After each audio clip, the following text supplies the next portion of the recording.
자, 계속해서 계약법 관련한 문제 살펴보겠습니다. 그래서 계약에 관한 설명 틀린 것은 이렇게 되어 있고요. 자, 1번 계약을 합의 해지하기 위해서는 청약과 승낙이라는 서로 대립하는 의사의 합치가 있어야 된다 해서 오른편이고요. 오늘 뒤에서 문제 보시겠지만 요 근래 28, 29, 33년 연속 이슈가 됐던 게 해제나 해지에 있어서는 손해배상 청구 등의 문제가 발생하는 데 비해서 합의 해제에 있어서는 소위 원상회복 관련, 특히 합의 해제 관련해서 원상회복 관련해서 이자 지급할 필요가 없다라고 하는 거. 그 다음에 이제 계약의 법률행위 불이유 얘기할 때 동철, 상추, 취, 해해라고 해서 해제는 상대방 있는 단독행위에 비해서 합의 해지라고 하는 것은 계약의 일종이 되게 된다라고 할 것. 2번 당사자 사이에 서로 동일한 내용의 청약이 서로 교체가 됐을 때 모두 도달했을 때 그 계약은 성립하게 된다.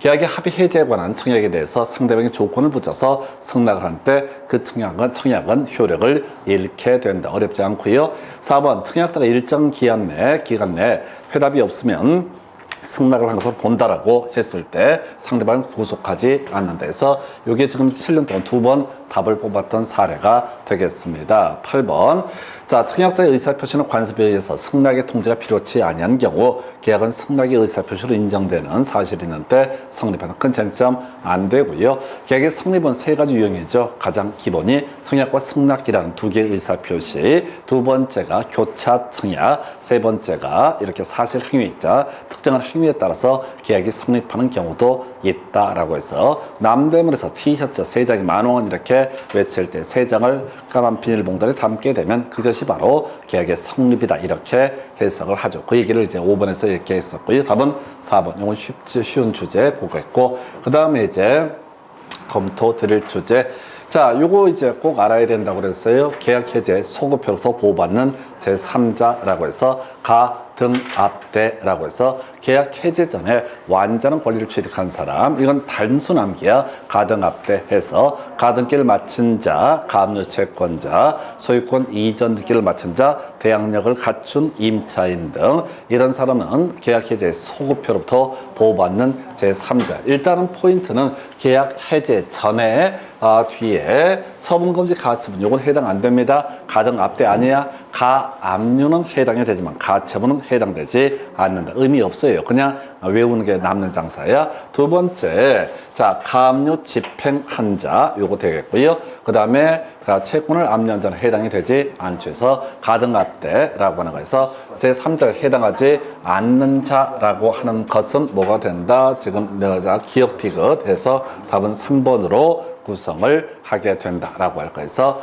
요거 무조건 외우셔야 돼. 가등압대 외우셔야 됩니다. 교환계약을 갖고도 구성을 하고요. 제일 제가 보기에는 어려운 주제 중에 하나가 가등압대라고 하는 거여서 계약 해제 후에 새로운 권리를 취득한 사람은요, 양리 떼지 않는 법률 관계를 맺은 사람 이렇게 가는데 뭐 선이었고 그런 건데 그건 포인트 아니고 해제 전에 완전한 권리를 취득한 사람 바로 계약 해제 소급표부터 보호받는 제3자. 다시 가볼까요? 갑소유의 X부동산에 대해서 을이라는 사람과 매매 계약이 체결되고 등기가 을 명의로 넘어가게 됩니다. 그런데 어떤 이유가 있어서 이 갑에서 을로의 계약 해제자 소유권 이전 등기 이걸 해제하게 되면 소급해서 갑에게 그 소유권이 귀속이 된다. 근데 그 와중에 갑과 병 사이에 중간에 병명에 가 등기가 있었다거나 또는 소유권 이전 등기가 있었다거나 그 다음에 세 번째 가압류 집행이 돼 있다거나 또는 이 사람이 임차인으로서 대항력까지 확보를 하게 되면 이때 병이라고 하는 사람은 어떻다? 보호받는 제3자에 해당한다. 이게 이제 저거 같은 거야. 그래서 우리 통정의 표시 무효라고 해서 선의 제3자 보호받는다라고 했을 때 선의 제3자의 범죄에 포함되지 않는 것 두 가지, 본인과 수익자, 본인과 제3자 이렇게 외우듯이 바로 계약 해제 소급표로부터 보호받는 제3자의 범주. 자, 가등압대에서 다시 병이 가등기를 마쳤다. 그 다음에 병이 소유권 이전기를 마쳤다. 그 다음에 비용이 가압류 집행을 했었다. 그 다음에 비용이 대항력을 갖춘 임차권을 가지고 있다. 자, 우리가 주택임대차 등 관련해서는 그런 게 이슈가 됐죠. 자, 주민등록 이전하고 자, 점유를 이전받게 되면 대항력이 발생한다 해서 가등압대, 그냥 대가리 따서 외우는 게 남는 정사예요. 가등압대라고 해서 자, 가등기, 소유권 이전 등기, 그 다음에 가압류 채권자, 그 다음 마지막 대항력 해서 뭐 가등압대 이런 식으로 외워달라고 그랬습니다. 그래서 답은 자 3번 되겠고요. 그 다음 주제 가서 확인을 해보겠습니다. 합의 해제, 합의 해지 등에 관한 설명. 자, 요거 관련해서 28, 29, 30 연속 나왔다가 마지막 나왔던 문제 그대로 끌고 들어왔어요.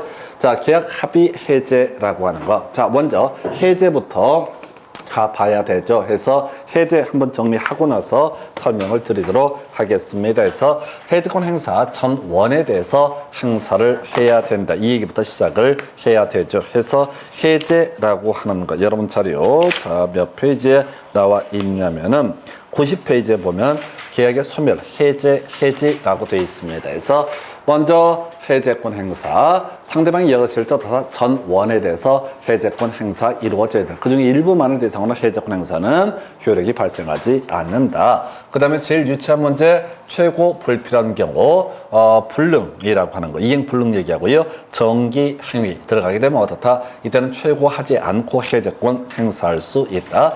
자, 해제권 행사하면 소급해서 무효가 되고요. 원상 회복의 문제가 발생한다. 시험에는 직접 나오지 않았지만 원상 회복이라는 얘기는 이자까지 쳐서 어떻다? 돌려줘야 된다라는 의미가 되게 될 테고, 그 다음에 이때 손해배상의 청구라고 하는 건 영향을 미치지 않는다. 그 얘기인즉슨 해제하고 모두 할 수 있다. 손해배상도 청구할 수 있다. 그래서 우리가 차고 있다는 의사표시에 취소해서 논의가 됐던 거, 매도인이 해제했을 때 매수인은 취소할 수 있다. 왜? 매수인이 취소를 하게 되면 소급해서 무효가 되고요. 대신 이 사람은 손해배상 책임에서 벗어날 수가 있다. 그래서 바로 차고 있다는 의사표시에 취소 얘기할 때 나왔던 거 유의해 들어가면 어떻다? 취소할 수 있다. 해제 관련한 주제가 나오게 될 테고요. 자, 계약 해제, 소급표로부터 보호받는 제3자, 해제 전에 가등기를 마친 자, 소유권 이전기를 마친 자, 가압류 집행한 자, 대항력을 갖춘 임차인. 지금까지 문제는 이 4개만 가지고 나오고 대부분의 수험생들이 이 문제는 손도 못 대요. 가등압대는. 그래서 생각하면 안 돼. 그냥 단순하게 가등압대, 완전한 권리를 취득한 사람, 보호받는 제3자의 범주에 속한다. 그런데 왜 시험 문제 답은요, 합의 해제에 있어서는 이자, 원상 회복의 문제 발생하지 않기 때문에 이자 지급할 필요가 없다. 또 손해배상의 문제도 발생하지 않는다. 해지권 행사, 전원에 대해서 행사해야 되고요. 해지는 장래에 대해서 법률적인 효력을 소멸시키는 것을 얘기하게 되는 것이죠. 그 다음에 손해배상 청구 등 할 수 있다. 합의 해제에 있어서도 이자라고 하는 것은 어떻다? 합의 해제에 있어서도 이자 등은 지급할 의무가 없다. 그래서 이 문제가 이제 출제위원들이 참 문제를 잘 만드는 게 해지 뒤지게 외우고 나서 허를 찌르고 합의 해지 가지고 바로 가야 되죠. 자, 계약이 합의 해제했을 때 손해배상 청구할 수 없고요. 이자 가산하는 데서 틀리게 요걸 이제 정형화된 문제 유형으로 보게 됩니다. 그래서 나머지 내용은 큰 의미가 없겠고요. 자, 5번 집은 합의 해제에 있어서도 법정 해제와 마찬가지로 제3자 권리를 해야지 못한다 해서 가등압대 등이 있게 되면 어떻다? 가등압대는 보호를 받게 된다. 이런 식의 논리 구조가 되겠습니다. 그래서 답은 3번 그 정도 보셨고요. 그 다음 주제 가서 확인해 보겠습니다. 자, 바로 위험부담의 법리라고 해서 항상 얘기, 자, 스토리 이렇게 가야 되죠. 매수인이 잘못했을 때, 자, 두 가지 있었죠. 매수인이 와서 직접 불을 싸질러 버리거나 매수인의 수령 지체 중에 양 당사자에게 책임 없는 사유로 인해서 이행 불능의 상태에 이르게 됐을 때 매도인이 뭐라고 씨부린다 라고 해서 가볼까요? 갑소유의 X 부동산에 대해서 매수인 을이 잘못해서 등기 넘어가기 전에 이행 불능의 상태에 이르게 되면 매도인이 얘기를 하게 되는 거죠. 매수인 잘못이니까 대금 지급을 청구할 수 있게 될 테고요. 자신의 채무 이행은 면하게 될 것이다. 다만 자신이 채무 이행을 면함에 따라서 얻게 되는 이득이 있다면 그 이득은 어떻다? 반환해야 된다. 그래서 이런 사안이었어. 자, 지금 X 부동산에 대해서 을과 매매계약 체결하고, 자, 바로 이행기에 이르기 전에 을이 와서 사고를 쳐버린 거야. 불을 싸질러 버렸다. 자, 그러면 이때 자신이 채무를 면함에 따라서 얻게 되는 이득. 원래 이제 등기 비용은 누가 매수인이 부담을 하게 돼야 되는데 매매 특약을 통해서 등기 비용을 매도인이 부담하기로 했다. 그러면 그 등기 비용에 해당하는 부분은 누구한테? 바로 매수인에게 지급을 해야 된다라고 할 것. 만약에 매도인이 잘못했으면 이건 후발적 불능이라고 해서 바로 누구 매수인이 계약 해제할 수 있고 손해배상 청구 등을 할 수가 있다. 이런 식이고 양 당사자에게 책임 없는 사유다. 그러면 매도인도 매수인도 한마디씩 하게 된다. 해서 자, 매도인의 경우 수용이라든가 뭐 원인 불명의 화재라든가 자, 태풍 뭐 등등등 있게 돼서 이행 불능의 상태에 이르게 되면은 매도인의 입장에서는 이걸 뭐라고 얘기를 한다고요? 자, 자신의 채무를 면하는 대신에 대금 지급을 청구할 수 없다. 대신 받았던 계약금은 어떻다? 돌려줘야 된다. 그래서 머릿속에 정리를 하고 있어야 돼. 매도인은 이 등기 이전 비용이라든가 매도인은 계약금은 어떻다? 반환해야 된다. 이게 출제 포인트예요. 왜? 항상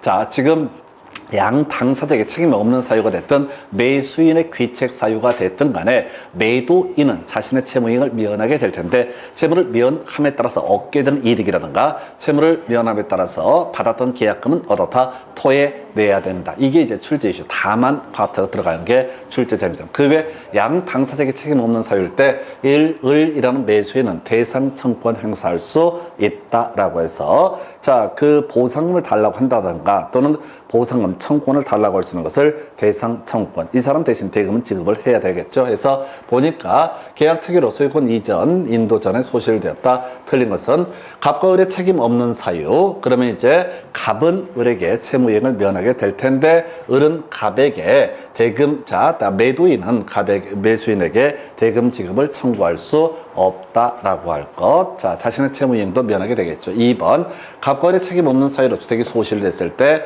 을이 계약금을 받았다면 계약금은 당연히 어떻다? 반환을 해야 된다라고 하는 거. 그 다음에 갑의 과실로 매도인 잘못입니다. 그러면 이제 이때 자, 이 을이라고 하는 사람 다시 가볼까요? 을 소유 주택이구나. 을 소유 주택에 대해서 갑과 매매 계약이 체결됐다. 그러면 갑의 과실은 매수인 잘못이죠. 매수인 잘못이게 되면 매도인은 매매 대금의 지급을 청구할 수 있다라고 할 것. 매도인 을의 과실로 주택이 소실됐을 때 갑은 계약을 해제할 수 있다. 그 다음에 매수인 을의 갑의 수령 지체 중에 책임 없는 사유. 그럼 결국은 누구 잘못이야? 매수인 잘못이 되게 될 테고. 자, 이때 매도인 을은 매수인 갑에게 대금 지급을 청구할 수 있다라고 해서 답은 5번으로 가게 됩니다. 그래서 하여튼 요거 우리 요약해 놓은 자료를 가지고 계약 해제하고요. 누구 잘못이냐라고 하는 거. 누구 잘못해서 잘못한 쪽은 주로 말을 못하고 있고요. 상대방이 시부리게 된다. 요게 기본 논리 구조. 특히 매도인에 있어서는 자, 지금 이제 대계약금 반환해야 되고요. 또 하나 등기 이전 비용, 자신의 채무를 면함에 따라서 얻게 되는 이득은 반환해야 된다. 그래서 답은 5번 이렇게 보셨고, 그 다음 조제 가서 확인해 보겠습니다. 자, 제3자련 계약 나와 있어. 또 외우십시다. 다시 기본만 계속 하는 거야. 자, 요약자라는 사람이 나오게 되겠죠. 자, 부탁을 합니다. 야, 내가 등기를 넘겨줄 테니까 낙약자 너 말이야 매매 대금을 누구한테? 제3자 병에게 지급해다오. 이걸 우리가 제3자를 위한 계약이라고 부르게 된다. 그래서 일단 논의의 쟁점. 자, 요약자하고 낙약자가 마주보고 있다. 그래서 서로 마주보고 있으니까 보상관계, 기본관계라고 하는 거 해서 결국은 이 각각의 이 아이들은 자신의 채무이행을 거절할 수 있다. 또 제3자에게 채무이행을 안 하겠다고 얘기할 수 있다. 보기관계 근거해서 다 자신의 채무이행을 거절할 수 있다. 나머지 쟁점. 제3자의 권리는 침해되지 못하게 될 것이고 제3자는 계약 해제나 취소권을 행사할 수 없다라고 하는 거. 보기 관계가 아니면 채무이행을 거절할 수 없다라고 할 거. 이것만 계속 뼈대를 잡아야 돼.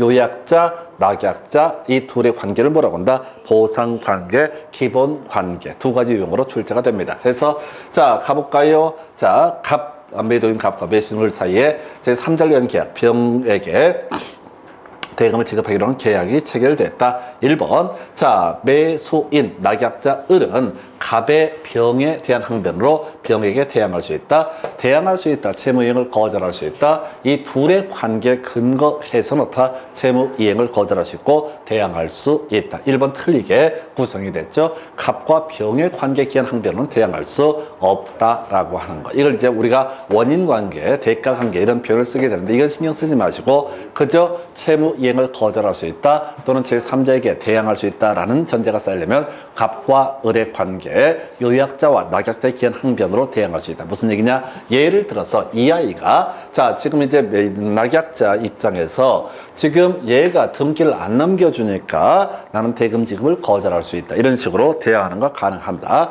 또는 자 갑은 원래 등기를 누구한테 을에게 넘겨줘야 되는데 너가 대금을 지급하지 않았기 때문에 자 소유권 이전 등기를 넘겨주지 않겠다. 이걸 우리가 대항할 수 있다. 또는 자신의 채무이행을 거절할 수 있다라고 이렇게 얘기를 합니다. 그래서 2번 자 뒤만 봐야 돼. 갑은 계약을 해제할 수 있다. 최소한 병은 어떻다? 해제할 수 없다라고 할 것. 3번 병의 수익의 의사표시를 하게 되면 을에 대해서 대금 지급 청구를 취득을 하게 된다라고 할 것. 그 다음에 4번 을이 상당한 기간을 정해서 병에게 수익 여부의 확답을 채우고 있으나 답하지 않게 되면 거절한 것으로 본다. 이런 거 있었고요. 비슷한 것이 우리 앞에서 집합거물법 공부하실 때 작년에 나왔던 주제 이런 거 있었잖아요. 자 작년에 나왔던 주제 중에 하나가 이슈가 됐던 것이 뭐가 있었냐면 지금 이제 재건축 결의가 있고 나서 상대방에게 자 재건축 결의에 동의하지 않는 사람에게 최고할 수 있고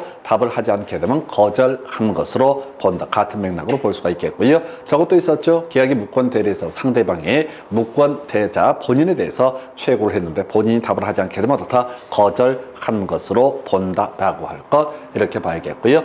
자 을이 병에게 대금을 지급한 후 계약이 해제가 됐을 때 을은 병에게는 대금판을 청구할 수 없다. 이거 묶어서 가자고 그랬어요. 병한테 돈 달라고 하면 돼? 안 돼? 절대 안 된다. 병한테는 돈 달라고 하면 안 된다. 병은 가만히 있는데 너 제3자이라 라고 해서 갑과 을 두 사람이 작정을 해서 끌고 왔어. 사연은 긴데 하여튼 병한테는 돈 달라고 하면 된다 안 된다? 안 된다 라고 할까. 답은 1번으로 구성이 됐고요. 그 다음 주제 가서 살펴봅니다. 자 계약금 계약 나와 있나요? 해서 자 일단 계약금 계약 다시 기본 하도 많이 나오니까 매년 100% 한 문제 나오는 거 계약금 계약이라고 해서 여러분 자료 몇 페이지? 93페이지. 자 법적 성질 요거는 이제 골고루 나옵니다. 별의별 게 다 나와. 해서 계약금 계약은 요물 계약이고 종된 계약이다 라고 돼 있죠.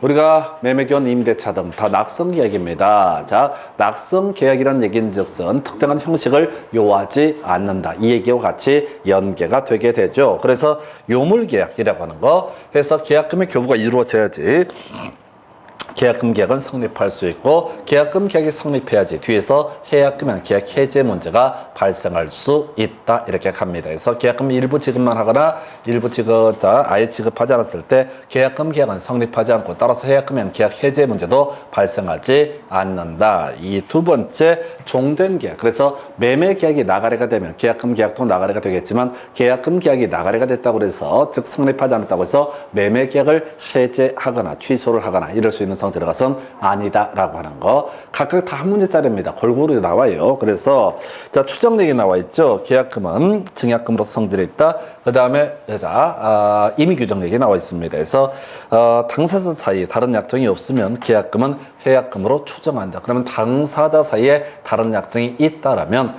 해약금으로 추정하지 않는다. 이게 이제 해약금은 계약 해제, 배제 특약을 넣게 되면 그 특약은 어떻다? 유효한 것이 되게 된다. 이게 이제 임의 규정이기 때문에 그 다음에 이제 해약금에 의한 계약 해제 행사 요건 첫 번째 계약금 계약이 성립해야 된다. 계약금 계약이 성립하지 않게 되면 해약금은 계약 해제 인정되지 않는다. 두 번째 배제 특약이 있다면 해약금은 계약 해제 할 수 없다. 제일 어려운 거 중도금의 지급이라든가 등기소 동행 요청과 같이 이렇게 이행의 착수가 있게 되면 어떻다? 해약금은 계약 해제는 허용되지 않는다. 이렇게 가야 되겠고요. 자, 해제권 행사 내용은 별로 문제 안 되겠죠. 그래서 매도인의 경우 배액상환 매수인은 바로 포기라고 하는 거. 대신 이제 원상 회복 등의 문제는 어떻다? 발생하지 않는다. 앞에서 우리 해제권 할 때 원상 회복, 이자 지급해야 되고 손해배상 청구하고 이런 것들은 계약기만 계약 해제에서는 인정되지 않는다. 그래서 문제 가져보겠습니다. 자, 낙성 계약이다 해서 틀리게 구성이 됐습니다. 그래서 계약금 계약은 뭐가 된다? 바로 요물 계약이다 라고 할까. 이거 별의별 걸 다 하네. 별의별 걸 다 하네. 이번 질문 특약이 없으면 해약금으로 추정한다. 특약이 있으면 해약금 배제 약정이 있으면 그 약정은 유효한 것이고요. 계약금 지급하지 않으면은 자, 계약금 약정은 해제할 수 있다. 그러나 매매 계약은 해제할 수 없다. 비교해서 나중에 교환 계약에 있어서는 이슈가 뭐죠? 자, 교환 계약에 있어서 보충금 지급하지 않게 되면 이때는 교환계약 자체를 해제할 수 있다. 그 얘기하고 같이 가야겠고요. 중도금 지급했을 때 배액상환으로 계약 해제할 수 없겠고요. 자, 그 다음에 중도금 잔금을 지급한 사안에서 갑이 채무를 불이행하면 앞에서 공부했던 거 채무 불이행을 원인으로 해서 계약 해제할 수 있다. 매매 계약 자체를 어떻게 할 수 있다? 해제할 수 있다. 답은 1번 겁나 유치했던 문제. 그 다음 주제 가서 보겠습니다. 환매 등에 관한 설명 틀린 것을 고르시오라고 해서 자, 첫 번째 틀렸나요? 부동산에 관한 매매 등기와 동시에 환매권 보류를 등기하지 않으면 제3자에 대해서 대항할 수 없다. 1번을 틀리게 구성을 했고요. 이게 등기법에서 출제가 됐었죠. 그래서 먼저 소유권 이전 등기하고 나중에 환매 특약의 등기를 신청한다. 이것은 자, 안 됩니다. 이건 민법 위반이 되기 때문에 해서 1번 틀리게 뽑았고 환매 특약은 매매 계약과 동시에 된다. 그리고 기간 5년이라고 하는 거 되겠고요. 4번 버리시고 자, 환매 대금에는 매수인이 부담한 매매 비용이 포함된다 등해서 사실 매매 일방 예약하고 환매 특약은 거의 출제가 되지 않고 자, 매매 일방 예약에서 예약 완결권 10년 지나면 어떻다? 더 이상 행사할 수 없다. 그 정도까지. 뭐 답은 1번인데 큰 쟁점 안 되는 주제. 그 다음 주제 가서 확인해 봅니다. 경매를 통해서 X건물을 매수한 갑은 매각 대금을 완납하지 않고 X건물을 을 소유 Y 임야와 교환하기로 을과 약정을 했다. 그래서 갑이 앞으로 가지게 될 X 건물하고요. 을이 가지고 있는 Y 임야라고 하는 것에 교환 계약. 다 기본 틀도 가겠습니다. 교환 계약이라고 해서 여러분 차례요. 95페이지 가서 보게 되면 첫 번째 이슈 계약의 법적 성질 나와 있죠. 낙성 계약이라고 하는 거, 쌍무 계약, 유상 계약이라고 하는 거 해서 낙성 계약 의사의 합치만 있으면 어떻다? 성립하게 된다라고 할 거. 자, 그래서 이게 문제가 뭐라고요? 여기에 자신에게 어떤 권한이 있어야 된다 이런 거 없다고 그랬어요. 해서 자, 타인 권리 매매도 유효한 계약이 되듯이 자, 이렇게 자, 경매 물건을 아직 매각당을 완납하기 전에 교환 계약을 체결하는 것도 유효한 것이 된다. 그리고 이제 분료식 계약이라는 얘기 나와 있고요. 그 다음에 쌍무 계약이라고 하는 거, 쌍무 계약에서 파생되는 주제, 동시 이행의 항변권, 위험 부담의 법리라는 개념. 유상계약, 매매 관한 규정을 준용하게 된다 해서 하여튼 성질 가지고 한 문제. 두 번째, 자, 지금 보니까 보충금 지급 약정 관련해서 매매대금 지급에 관한 규정을 준용하게 된다라고 할 것. 보충금 지급하지 않게 되면 교환계약 해제할 수 있다. 내용 많지 않습니다. 그래서 일단은 갑과 을 사이에 교환계약 유효하게 성립한다. 이게 이제 뭔 얘기냐면 타인 권리의 매매처럼 갑이 X 건물의 아직 소유권을 확보하지 못한 상태에서도 교환계약은 유효하게 성립한다. 갑이 을에게 X 건물의 소유권을 이전할 수 없을 때 선의 을은 손해배상을 청구할 수 있다. 스톱. 손해배상을 청구할 수 있다. 계약을 해제할 수 있다. 이게 뭐라고요? 매도인의 담보책임이라는 개념. 내용은 쫓아가시면 안 돼. 매도인의 담보책임. 다시 가볼까요? 매도인의 담보책임, 대금 감액 청구, 그 다음에 계약 해제, 손해배상 청구. 뭐 받은 게 좀 있고 목적을 달성할 수 있으면 대금 감액 청구 할 수 있고요. 두 번째, 받은 게 없거나 받은 것만으로 목적을 달성할 수 없을 때 계약 해제 문제가 나오게 될 테고, 세 번째 이슈가 되는 게 바로 경우에 따라서 손해배상 문제도 발생을 하게 된다. 악의 매수인에 있어서는 저당권 등 실행 들어갔을 때는 뭐라 할 수 있다? 손해배상을 청구할 수 있다. 나머지는 그냥 케이스 바이 케이스로 상상해서 풀어가는 수밖에 없습니다. 자, 그 정도고요. 자, 보충금 지급을 약정을 했을 때 매매계약 틀렸고요. 교환계약이 성립하게 된다라고 해서 답은 3번. 매각 대금을 완납한 갑이 X 건물의 소유권을 을에게 이전했을 때 갑은 담보 책임을 진다. 이게 이제 매도인의 담보 책임이라고 하는 거. 그래서 2번도 4번도 둘 다 뭐라고요? 매도인의 담보 책임에 관한 내용을 다루고 있죠. 그래서 경우의 수가 대금 감액 청구, 계약 해제, 손해배상 청구 이런 것들이 매도인의 담보 책임의 내용. 자, 그다음에 5번 질문. 자, 사기, 기망행위 아닌 거, 시가 묵비, 허위 고지는 어떻다? 기망행위가 아니다. 이렇게 갑니다. 그래서 답은 3번 간단했고요. 그다음 조제 가서 봅니다. 자, 갑은 건물 소유 목적으로 을의 토지를 임차해서 그 토지 위에 Y 건물을 신축하는 사용하고 있다. 내용과는 전혀 무관하게 우리가 등기하게 되면 대항력 발생하게 되고요. 건물에 관한 소유권 보존 등기를 하더라도 다 임차권에 있어서 대항력이 발생되게 된다. 해서 1번 Y 건물의 무허 건물, 끄트머리 지상물 매수 청권의 대상이 될 수 있다. 뒤를 갑시다. 지상물 매수 청구는 뭡니까? 토지 임대차에서 임대차가 종료되는 시점에 지상의 건물이 현존하고 있을 때, 자, 갱신 청구 등 할 수가 있을 테고요. 갱신 청구 등을 들어주지 않게 되면 지상물의 매수를 청구할 수 있다. 그래서 이 건물이 허가냐 무허가냐 이런 것들, 등기냐 미등기냐 이런 것들은 전혀 쟁점이 되지 않는다라고 할 거. 앞을 보지 말고요. 뒤를 갖고 와야 돼. 지상물 매수 청구, 임대차, 토지 임대차의 기간이 종료가 됐을 때 지상의 건물이 현존하고 있으면 임차인은 원칙적으로 임대인에 대해서 지상물의 매수를 청구할 수 있다. 그런데 할 수 없는 게 두 가지 있었나요? 임대차 계약 해지, 차임 연체라고 하는 거. 차임 연체 있으면 이건 자기 잘못이니까 지상으로 매수 청구권 행사할 수 없다. 똑같은 구조가 건물차 임대차에서 부속물의 매수 청구권 등 관련해서도 같은 맥락이 될 겁니다. 그렇다 치고 일단 3번 기간의 정함이 없는 임대차에서 해지 통고가 있게 되면 이때도 지상으로 매수 청구권 행사할 수 있다. 자, 4번 대항력을 갖춘 갑의 임차권이 기간 만료로 소멸한 후 을이 X 토지를 병에게 양도했을 때 갑은 병을 상대로 지상으로 매수 청구권 행사할 수 있다. 좀 어려운 얘기인데 원래는 임차인이 누구에 대해서 임대인에 대해서 지상으로 매수 청구권을 행사할 수 있습니다. 자, 그런데 자 대항력이 있다면 그게 이미 등기가 돼서 외부에 공시가 되기 때문에 바뀐 소유자에 대해서도 뭘 할 수 있다? 지상으로 매수 청구권 행사할 수 있다라고 할 거. 자, 그 다음에 지상으로 매수 청구권을 행사할 수 없다 해서 근저당권에서 5번을 답으로 구성을 했습니다. 그래서 요거 가서 한번 확인을 해보겠습니다. 임차인의 권리라고 해서 여러분 자료 몇 페이지? 95페이지 가서 보겠습니다. 해서 건물의 매수 청구권 또 지상물의 매수 청구권이라고 하는 거 강행 규정으로 되어 있다. 그래서 자 이게 이제 지상물 매수 청구권이 인정되기 위해서는 갱신 청구 거절 당했을 때 하고요.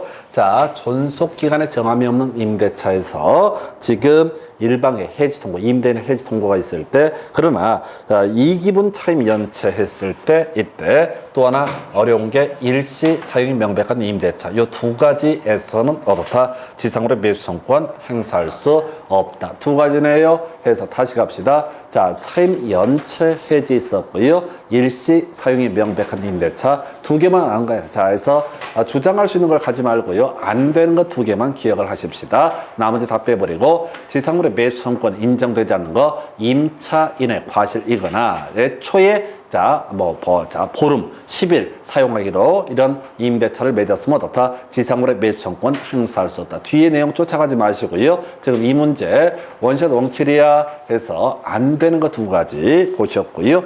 똑같은 맥락에서 부속물의 매수 청구권 부인되는 거 이기분 차임 연체 일시 사용이 명백한 임대차 그리고 해석을 통해서 나오는 거 부합이 발생하면 부속물이 아니기 때문에 이때는 어떻다? 부속물의 매수 청구권 인정되지 않는다라고 할 거. 다시 갑시다. 지상물의 매수 청구나 부속물의 매수 청구 이기분 차임 연체라고 하는 것 하나 있었고요. 그 다음에 또 하나가 지금 일시 사용이 명백한 임대차 두 군데서는 어떻다? 적용되지 않는다. 그렇게만 가십시다. 이게 양들이 많아서 되기 힘들어요. 임대차 파트까지 오게 되면 많이 지쳐버리는 파트고요. 해서 답은 5번. 그 다음 문제 가서 확인을 해보겠습니다.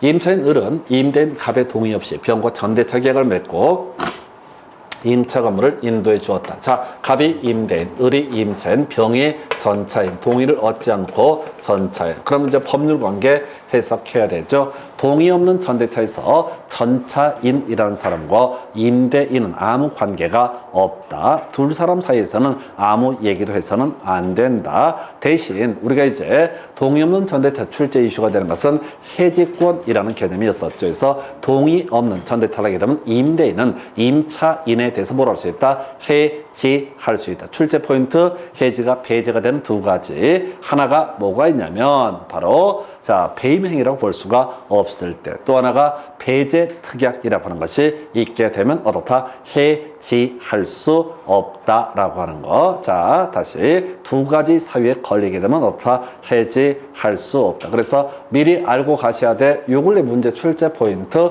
동의 없는 전대차 나오게 되면 바로 기억을 해야 될 게 뭐라고요? 해지할 수 없는 거. 이렇게 가시는 거야. 해지할 수 없는 사유 두 가지. 미리 답을 외워야 돼. 이중 매매, 적극하다 보면 틀린 것을 고르시오. 유효 취득한다. 이렇게 치고 들어가듯이 동의 없는 전대차 있게 되면 제일 난이도 높은 게 뭐라고요? 해지할 수 없는 케이스 두 가지를 기억을 해 주셔야 된다라고 할 것 해서 자, 일단은 동의 없는 전대차입니다. 자, 그러면 자, 옳은 것을 고르시오라고 하는 거. 읽으면 뒤져버립니다. 뭔 소리를 하는지. 갑과 을의 합의로 임대차 계약이 종료가 되더라도 자, 병은 갑에게 전차권 주장할 수 있다. 아무 상관이 없잖아.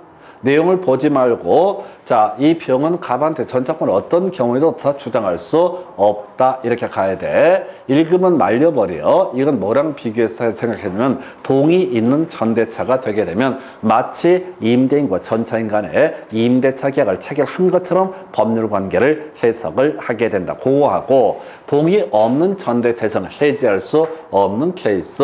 자, 병은 을에 대한 차임 지급으로 갑에게 대항할 수 없으므로 갑에게 지급해야 된다. 아무 상관이 없다니까 병하고 갑 사이에는 아무런 법률 관계가 없다. 그 다음에 3번 갑은 임대차 계약이 존속한 한도에 대해서 병에게 손해배상을 청구할 수는 없다라고 해서 옳은편 요걸 답으로 구성을 하죠. 그래서 동의 없는 전대차에서 원칙적으로 다 해지할 수 있다. 시험용으로 중요한 것은 해지할 수 없다. 그런데 해지를 안 하게 되면 을한테 차임을 받고 있기 때문에 병한테 뭐라고 얘기할 거리가 있다 없다? 없다라고 하는 거 해서 답은 3번. 4번 임대차 계약이 해지 통고로 종료가 되게 되면 자, 병에게 대항할 수 있다 없다? 아무 상관없어. 임대차가 해지를 해버리게 되면 뭐라고요? 병은 애초에 무권리자니까 목적물에 반환 청구 이런 것들을 주장을 할 수가 있게 되는 거죠. 전차인한테. 전대차가 종료가 되면 병은 전차물의 사용 등등등 해서 갑에게 부속 물건의 매수를 청구할 수 있다. 튕겼죠? 동의 없는 전대차에서 병은 갑한테 아무 얘기를 할 수가 없다. 그래서 좀 오래전 문제 패턴입니다. 그래서 해지할 수 있다. 해지했을 때만 손해배상 등의 청구가 문제가 되게 된다라고 할 것. 그래서 답은 3번. 한 문제 더 보실까요? 그래서 주임법 하나만 체크를 하고 가겠습니다. 그래서 자, 이 문제 화면 보면서 설명드릴게요. 을은 갑소유의 X주택에 대해서 갑소유의 X주택에 대해서 을이라는 사람이 임차인이 되게 된다. 그리고 대항요건 확정일자를 모두 갖추고 있다라고 되어 있습니다. 자, 묵시적 갱신으로 인한 임대차 기간, 존속기간 2년이다 해서 다음 몇 번? 1번. 세상에 이게 28회인가 29회 때 나왔던 문제거든요. 이게 그 당시에 39번 문제가 그랬어. 아무도 못 풀었어. 거의 대부분이. 그리고 나서 시험 보고 와서 찌질이들이 와서 얘기를 해. 아씨, 알았었는데 나 개론 85점 나왔거든요 라고 자랑질을 해. 그 얘기는 떨어졌단 얘기야.